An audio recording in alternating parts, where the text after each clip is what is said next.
Hello students, welcome to the class of exponential distribution. First of all, let us look into the definition and the meaning of exponential distribution. The exponential distribution is continuous and describes a probability distribution of the times between random occurrences. Okay, so the two things that are most important is the exponential distribution is continuous in nature and it describes the probability distribution of the time between two events. So let us see what does it mean. Now I have shown here some examples of Poisson and exponential distribution.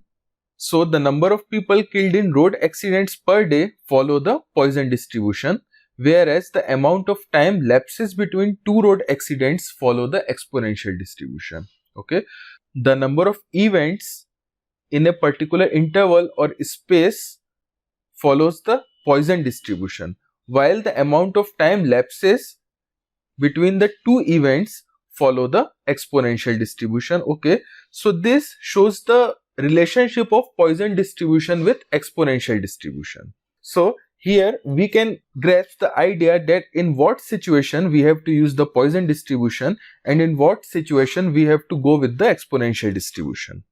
Okay.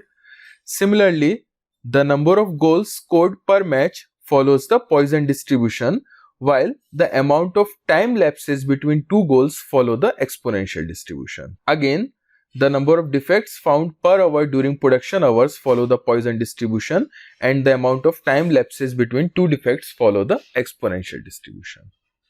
Now, let us see the probability density function of the exponential distribution.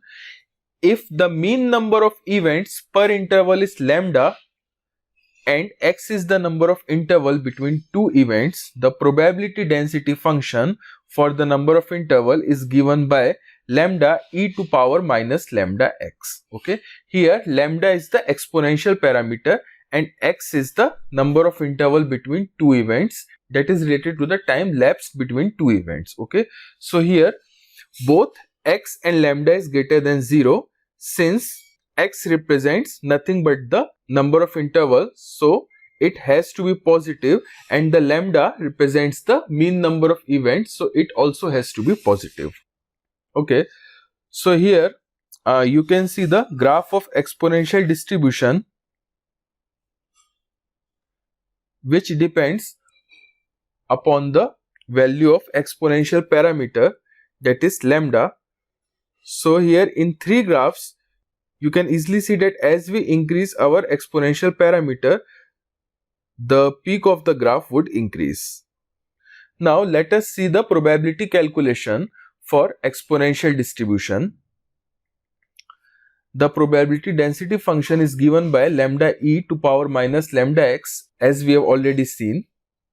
So the probability that x is greater than x naught is given by the integration of probability density function for the corresponding range. So here we have to calculate the probability of x greater than x naught. So we are defining our integration limit from x naught to infinity.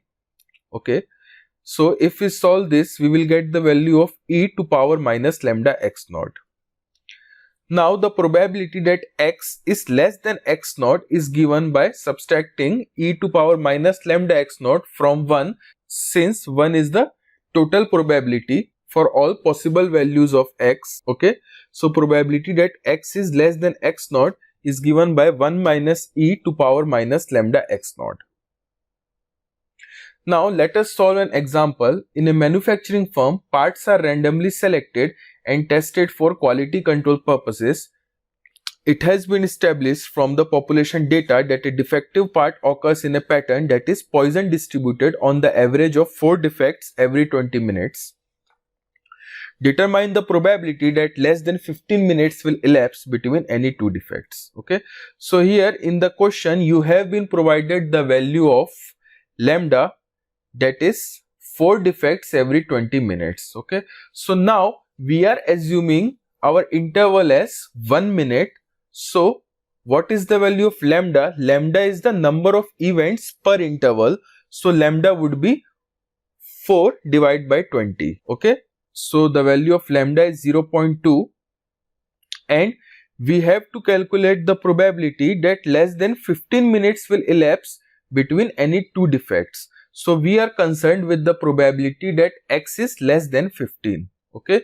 So here I am just replacing the value of lambda and x naught by 0.2 and 15 respectively.